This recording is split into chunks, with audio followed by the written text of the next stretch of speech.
You're listening to the Nightlight Radio Network. This is Dr. Zohara Hieronimus, co-host of 21st Century Radio. We are happy to present this rebroadcast of our show on Nightlight. Enjoy.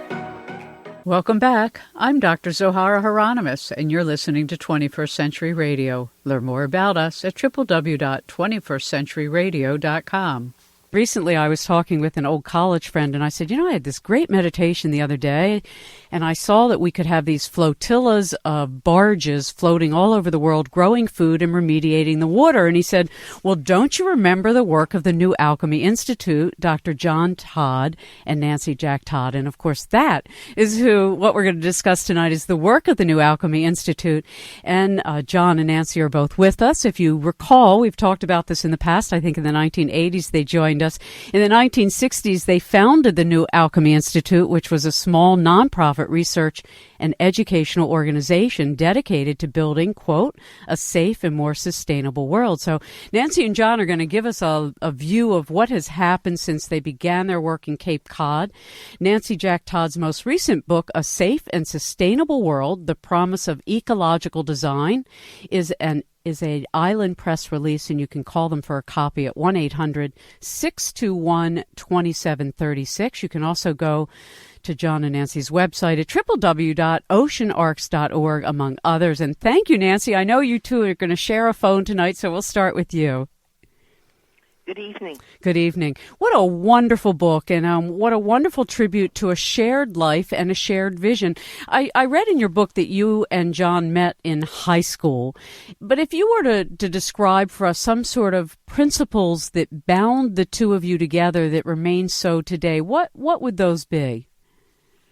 Well, I think you've already phrased it very well with the safe and sustainable world.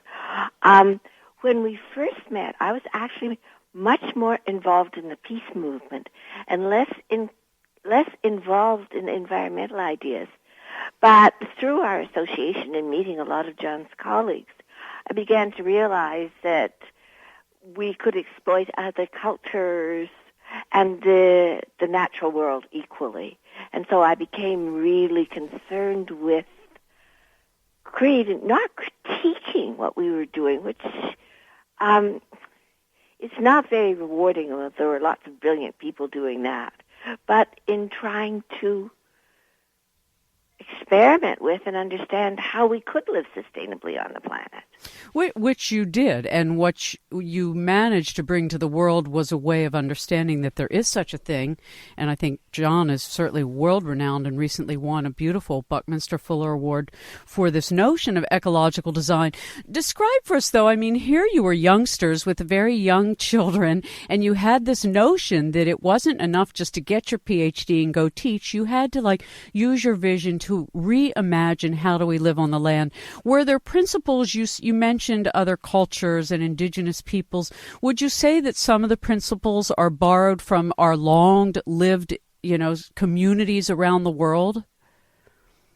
Well, I would think we didn't realize that at the beginning, but came to understand it. We really started by acting totally almost as a gut response that we knew the way we were living. This was in the late 60s, was unsustainable. Right. We were living in San Diego, and I could see, I was learning that nitrates from fertilizer going into water was harmful to children, particularly babies, and I just had a new baby. I could look out at the horizon in a beautiful California climate and see a rim of brown, because gasoline was still, had added lead in those days, a rim of brown around the horizon that was pollution from gasoline and from the heavy traffic. Right. And there was at one point, children in Los Angeles were told not to run. Can't keep children from running. Right. Don't run. The air's bad today. Well, when you look back at that, here we are really half a century later, and so many of the things that... that still catches me off guard, but yes. Yeah, right. No, I know. We're all getting older. We just don't know it.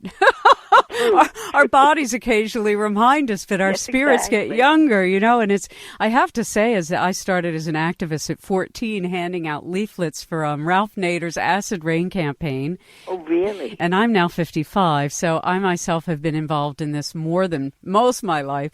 And it's with great joy, at the same time profound understanding that it's only because the challenges are so severe that the whole world is being called to the task in a very immediate and conscious way. Absolutely. And at last, we're responding. Yes, exactly. So when we look at the New Alchemy Institute, when you founded this on Cape Cod, there weren't really models to look towards. So talk to us about what you built and why you built it and the components you did. And then maybe we'll talk to John a little bit about the whole overarching process of deco design. What we did initially while we were still out in California, we attempted to do the same thing through an academic institution. And we really learned that there was a rule against practically everything we wanted to do. What we wanted. So we realized we had to go out on our own to be able to experiment really tangibly with other methods other than industrial agriculture for producing food. For producing food, we would now emphasize locally. For producing food wholesomely, without putting the contaminants of the chemical fertilizers and pesticides into the ground. Right. We wanted very much to draw on renewable forms of energy. At the same thing, we wanted to draw those into forms of architecture, which would, in a northern climate, because that time we'd moved to Cape Cod, be able to grow food year-round, which we did in solar-heated greenhouses. So we wanted to draw the renewables into the way we lived in a number of ways, and just see if we couldn't reduce the human footprint on the planet considerably, but not reduce the decency of life. Well, and I think if anything, if you look at for instance, the horticulture section of your ark on Cape Cod, or the fish ponds that you grew, and the indoor and outdoor food year-round, one discovers not only an elegance but an absolute beauty in terms of the relationship of labor in and basically, I think of it as sort of revelation out. When you look at the design overall and the New Alchemy Institute and the work that it's contributed, what do you think you pioneered? Well, definitely the most pioneering work. If you isolate out one form, well, first of all, two things. The combination. Most people just pursued, say, organic food or alternative energy. The fact that we combined everything, I think it was partly because people with such a wide range of interests turned up. So that was the first thing. And then the most pioneering work was the aquaculture, because it really was initially geared to see whether in countries where there's inadequate nutrition, malnutrition, inadequate amounts of food even, were there ways of producing food for people who weren't strictly vegetarian that would be inexpensive and abundant. And so John and his colleague Bill McCarney began experimenting with raising fish, and over time developed techniques of doing it so successfully that I understand there is some work now in Africa being done, particularly in urban areas, where people are interested in growing fish in quantity in small areas. And the reason we chose the African fish, tilapia, was although it thrives on added amounts of protein, it will live on a diet that's largely made up of algae. So that is guaranteed to be inexpensive for people. Well, it's wonderful. And when you look at the Cape Cod Ark having all of these different components of biodome and the greenhouses and heat restoration and encapsulation in the houses, and I mean, things that can be applied to housing and designing of cities everywhere. It's not just, a group of hippies got together who had PhDs and they were visionary thinkers. It's what you all... So right, actually. You're just right on the mark there, because Lately, there's so much more emphasis on local food, as you well know. Yes, for good which reasons. I absolutely support. But one overlooked component, and we spend time in Vermont, where we are right now, but also in Massachusetts, so definitely a northern climate, the idea of what we called the ARC, or a bioshelter, which is in essence a solar greenhouse, for year-round food production. Right, exactly. Is one that's still not really fully understood. But, John had an experiment up here in Vermont where he grew tropical plants in a greenhouse year-round. Now, that was heated. But on Cape Cod, in our greenhouse there, in the Ark, we ripened bananas in February with no fossil fuel heat. It was solely solar. Well, one of the things, we're going to take a little break, and when we come back, maybe we can talk with John a bit about this. And thank you so much. I mean, it's just a wonderful opportunity. I mean, really, I told you in the beginning that you heard, I don't know if John was able to hear that our interview tonight came as a result of a discussion I had with a friend of mine who's a geneticist. And I just had this image of these whole floating barges for community to grow food and restore the water all over the world. And that's when he said, well, you must know the work, of Dr. John Todd. One of John's major hopes. He would love to create a barge. He would just adore it. Yeah. He came close several times, but the community involved turned away from the idea. But now the need is so much greater. That's true, and the awareness so much more heightened by, if not the youth, also the elder. It's interesting. We've all lived long enough, thank God, and raised our children and now have grandchildren, and we are the elders. So those of us really who were in on the ground floor are now sort of on the top floor of our culture, and I think that that's why these things are all sort of coming now to fruition and flower. Isn't it wonderful? It is. It really is. It's beautiful when you live long enough to see some of your seeds flower. So we're going to take a little break, and then we'll come back, and we'll pick up with John for a bit. I'll hand the phone over to John. Thanks right now. so much. We're going to take a break. We'll be right back. If you've just joined us, our guests are John and Nancy Todd. Nancy's most recent book, A Safe and Sustainable World, The Promise of Ecological Design, is a 2008 Island Press release. Thanks for listening. We'll be right back. Hi, I'm Angela Anderson. I'm the director of the Climate and Energy Program for the Union of Concerned Scientists. That's www.ucsusa.org. And you're listening to 21st Century Radio with Dr. Hieronimus. Online with us are John and Nancy Todd, and Nancy Jack Todd's recent book, A Safe and Sustainable World, The Promise of Ecological Design, is an Island Press 2008 release. And online with us now is Dr. John Todd, who is a recognized global leader in the field of ecological water purification, among other things.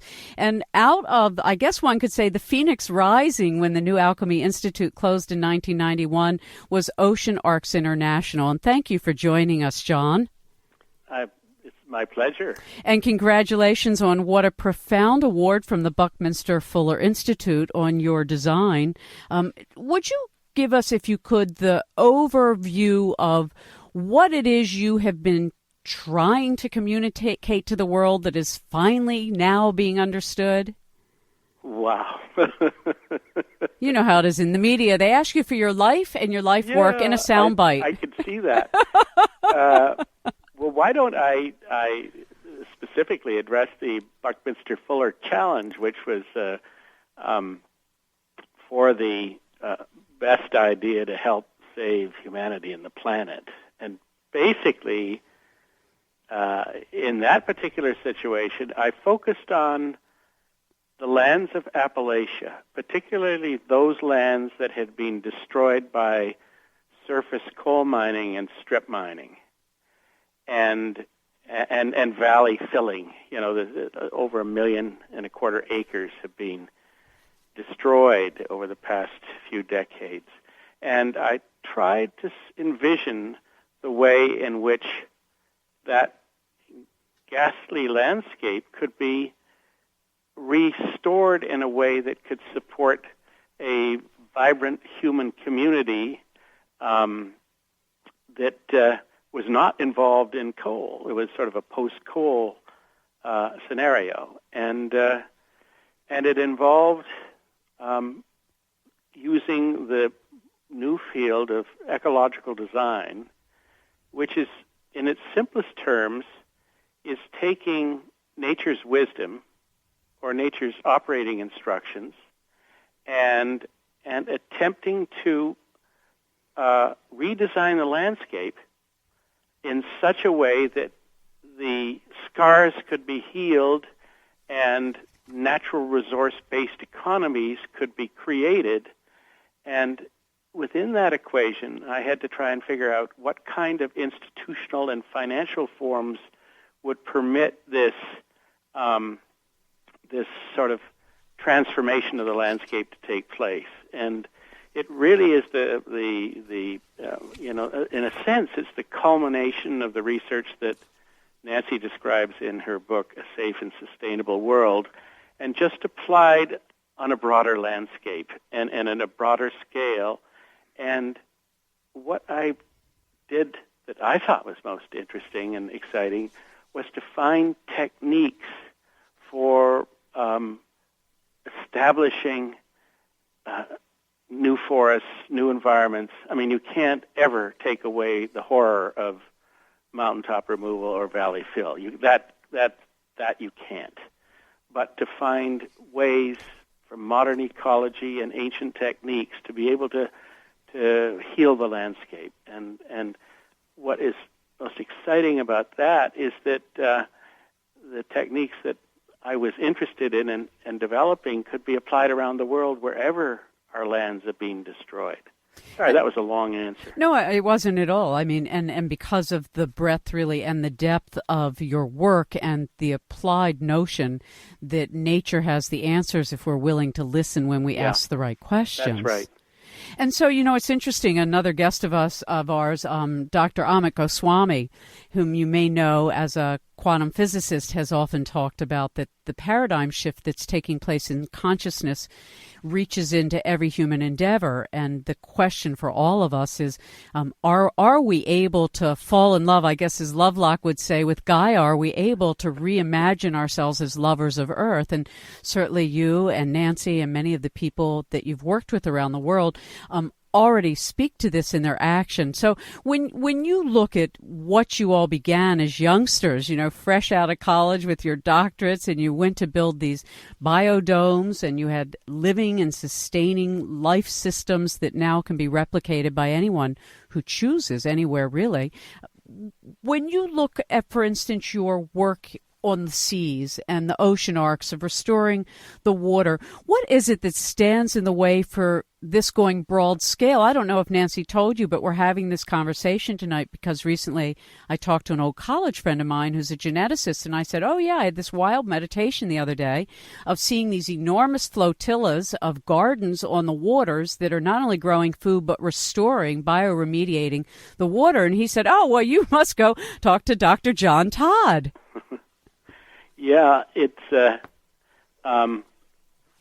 actually the image of the floating, the technologies that we've created that are being used in as far away as China to clean up sewage-laden canals in cities.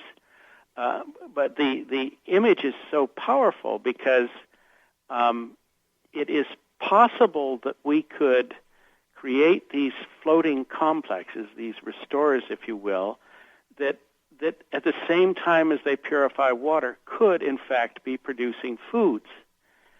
And it's by incorporating the ecological imagination of, say, the salt marsh, if you will, into the design of the systems, one is able to do some very exciting things. For example, in Hawaii, through my company, Todd Ecological, we were able to create a salt water lake that was had a lot of nuisance algae and was being kept pure. It was in a very fancy resort on the Big Island on the Kona coast, and it was very expensive, where people were having to pump in all kinds of new salt water to keep it clean. And we designed 2 restorers, these floating ecologies, if you will, and they immediately cleaned up the water. The water became crystal clear, and the sediments on the bottom began to be digested. And then we said to our client, which is a international hotel chain, a well-known one, we said, can we finish the design? And they said, what do you mean? Well, could we add a 500,000 oysters and a 250,000 Pacific white shrimp and 100,000 edible marine fish into the system to complete our design? And it worked out beautifully. And the chefs, the chefs just got so excited at this water farm, the saltwater farm, right at their door, that it really became the focus of the cuisine. And to the excitement, so when the EPA gave us its Earth Day Award, it was for combining environmental restoration with the idea of food production. Which is sort of the larger scale, sort of this quantum leap, if you will, of what you did on the smaller scale at the New Alchemy Institute on Cape Cod and then in Canada. It really is. It's the same kind of thinking. Imagine for a moment if one set the goal of let's say, upgrading the water quality in Chesapeake Bay, maybe to the point where it may have been 100 or 150 years ago. And as you know, it was such a bountiful body of water. The early writings of the earliest settlers, it just boggles the imagination what they saw. True. And picture sort of ribbons, these beautiful ribbons of floating restorers throughout the bay, taking nutrients out of the water, in some cases parking them within systems, in other cases, like nitrogen, getting rid of it to the atmosphere, and at the same time becoming an enormous breadbasket. And even further, we've noticed this with our restorers before, that they also act like magnets for young baby fish, and so that they would be attracted, baby fish would be attracted, and it would be an extraordinary renaissance of the sports fishing. All of these things are technologically possible. We know that now because we've done it on a smaller scale, and also the economy that could be built would be just amazing.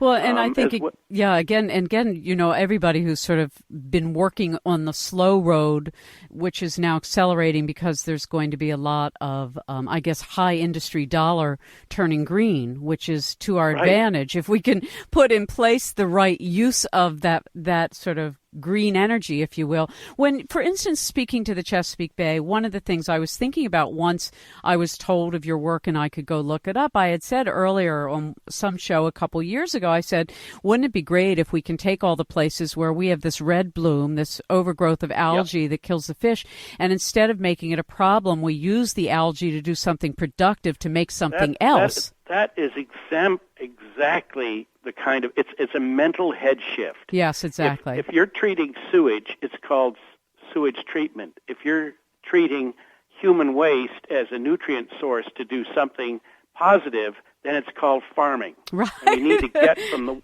one point to the other in our heads.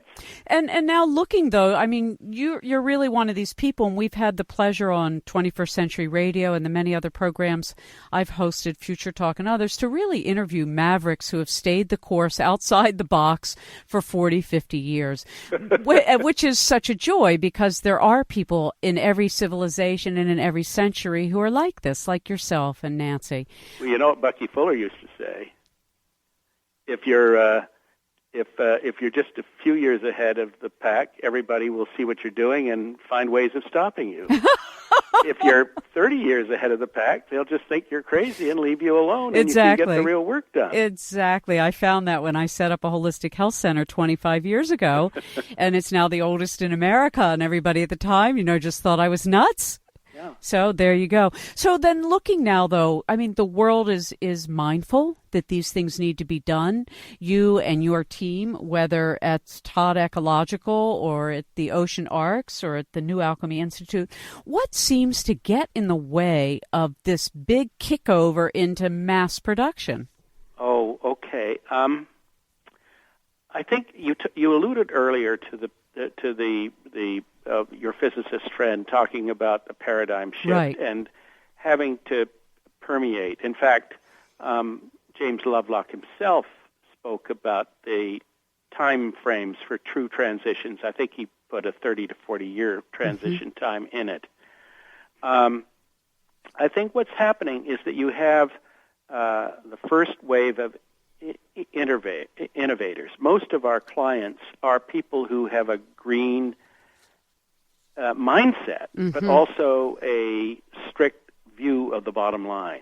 So that if we take a waste problem and convert it into a new product solution, we have to be less expensive than any other alternative they're facing, short of not doing anything. Or we have to be competitive. And as a consequence, our work has pretty much been driven by people who come at it with an ethical framework, but who also have to make a buck. Sure. And where it's hardest for us to innovate, and this makes me very sad because I've worked a lot, is where you have an established community, a town, for example.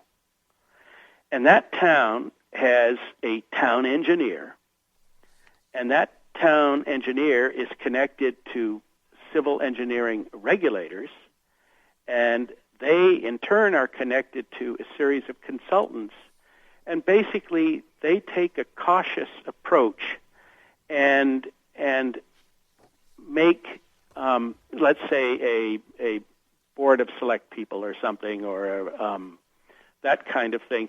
They make it very hard for the citizens to make bold, radical decisions, because what they want to put their name to is something that's happened in the past many, many times.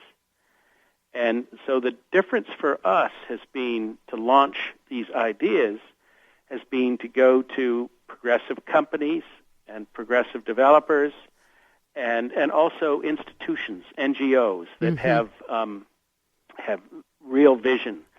And these are the people that are resulting in the fact that we, have a huge number of projects around the world right now. We'd like more. I wouldn't deny that. And are there any that you've? I mean, this like I said, this thing I saw in meditation, and I saw it. Not only did I see these floating flotillas growing food and providing income and housing, but they were also oxygenating the water, and I saw these enormous sort of hubs of restoration that I it's just, I guess I'm naive sometimes in thinking about, well, here's the obvious solution. Gee, isn't the status quo sick of their failures? I think here's what I think is missing in the equation right now. What is needed is somebody who is of real means, who gets these ideas and says to themselves, I'm going to underwrite this, and no questions asked. I'm just going to underwrite it.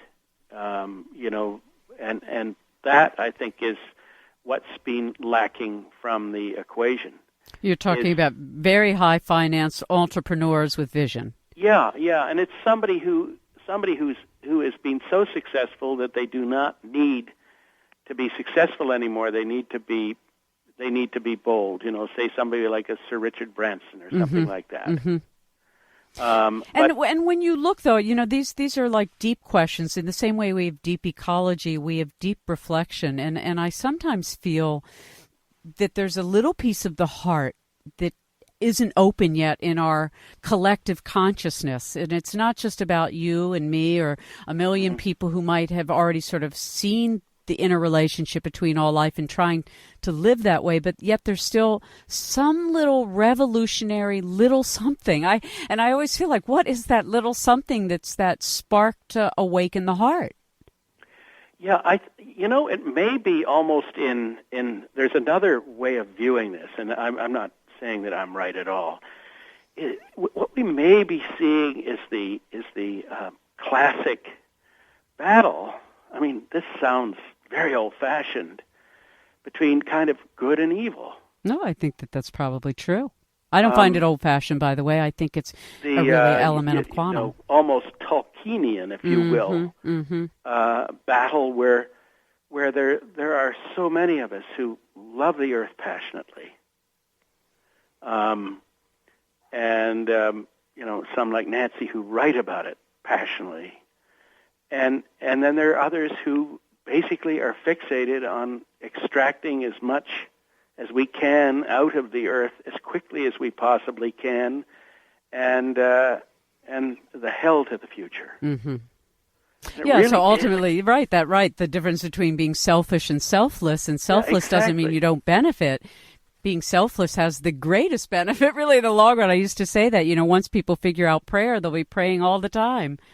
Exactly. So when you then look at, let's go back for a minute to when you began this work, and I saw in Nancy's book, A Safe and Sustainable World, that you two have known each other since high school. Yeah. And so what a joyous working path to have shared. Yeah, when we were kids, we could talk about stuff that, for example, when I was a kid, it lived in a very upper middle class culture, and I was fascinated by farming.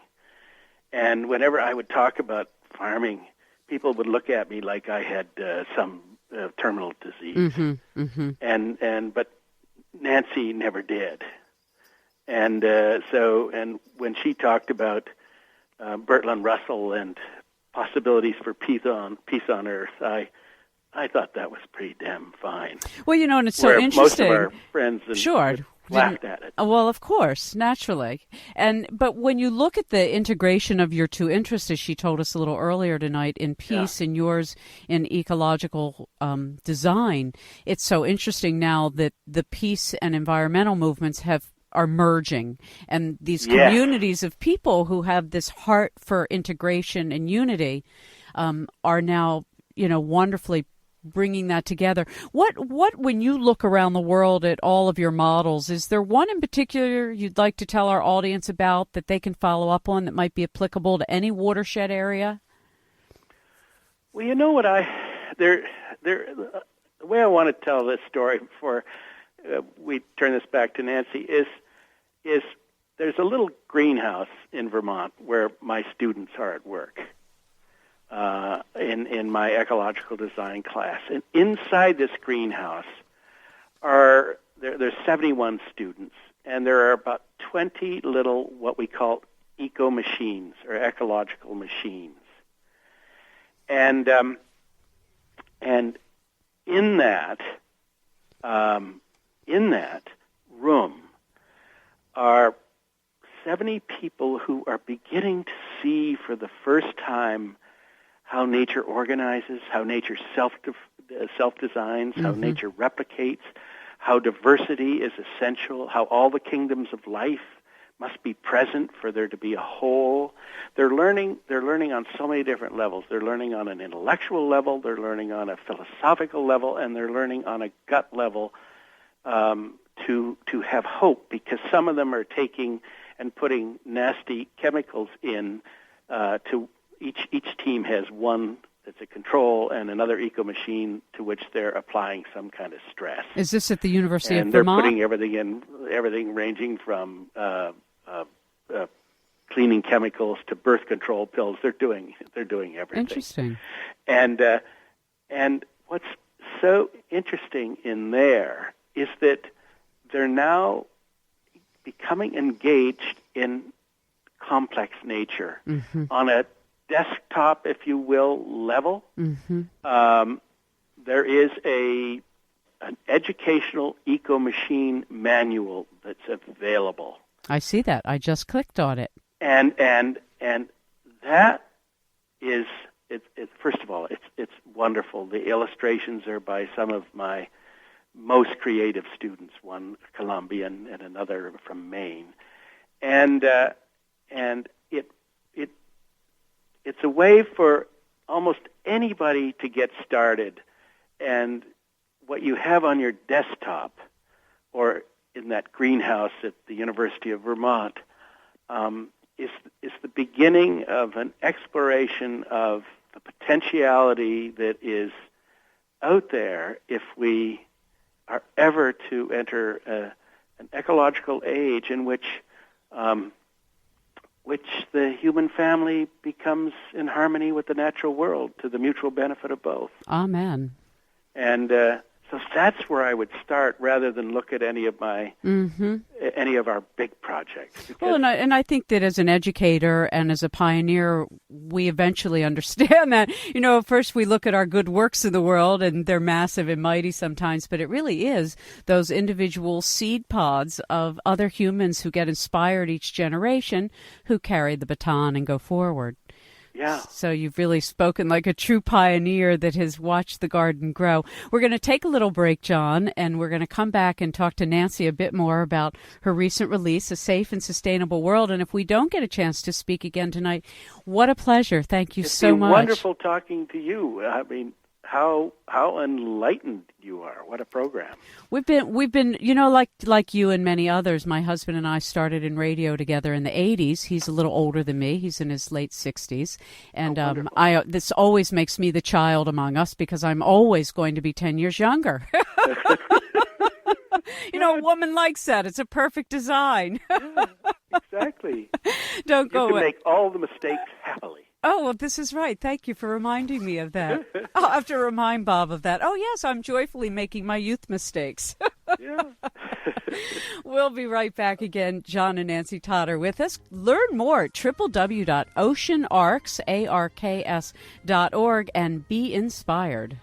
I'm Father Paul Mayer. I work for the environment, and I'm the co-founder of the Interfaith Moral Action on Climate Change, interfaithactiononclimatechange.org, and you're listening to 21st Century Radio, hosted by Dr. Zohara Hieronimus, a wonderful interviewer who has brilliantly supported the issue I have devoted my life to, which is climate change and healing our planet.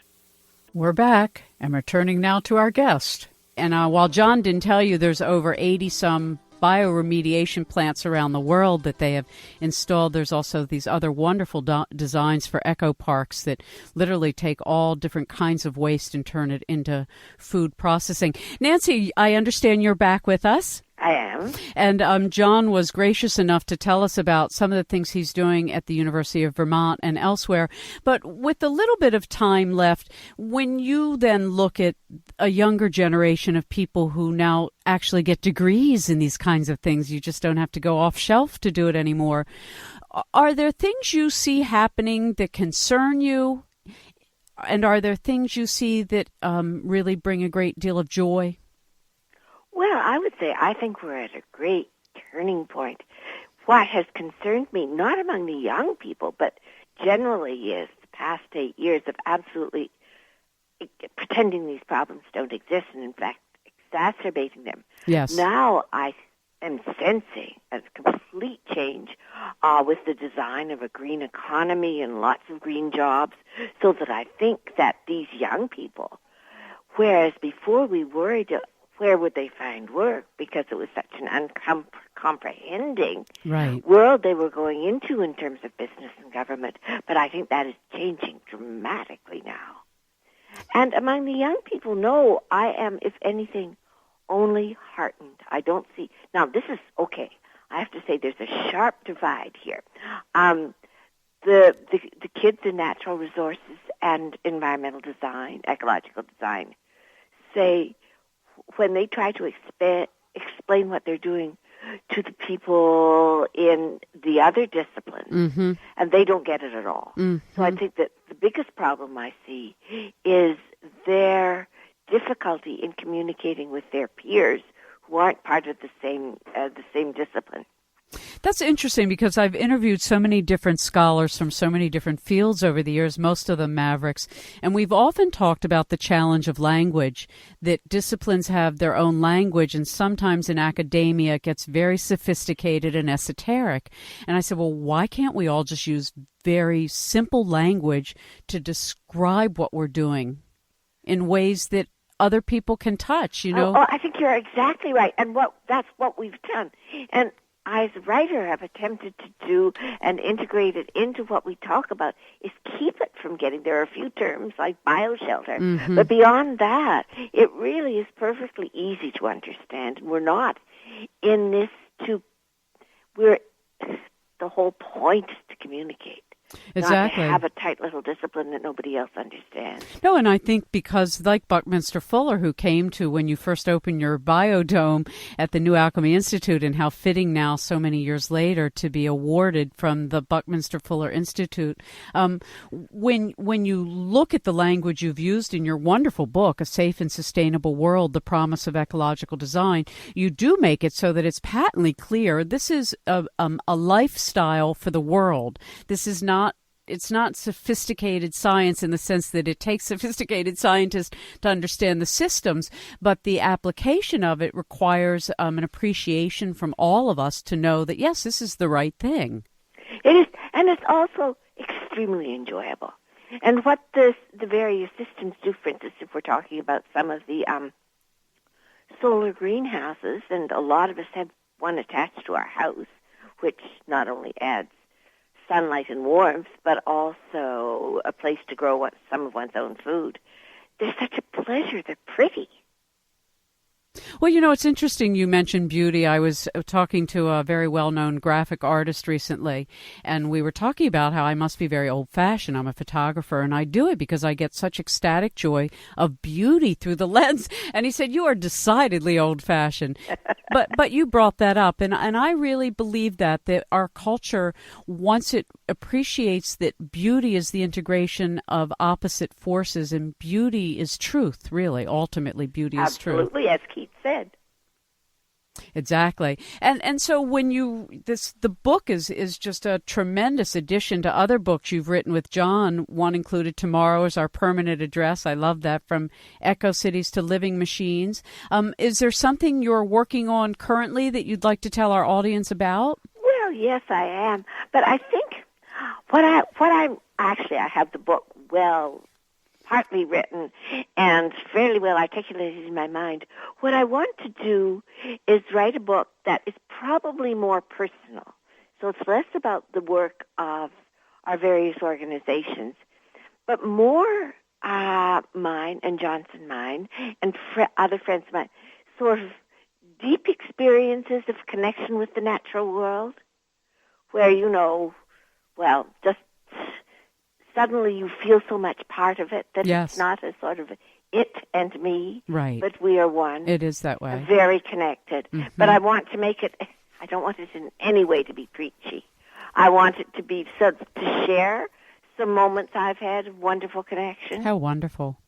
And so it would be more personal in that sense. And, it would have,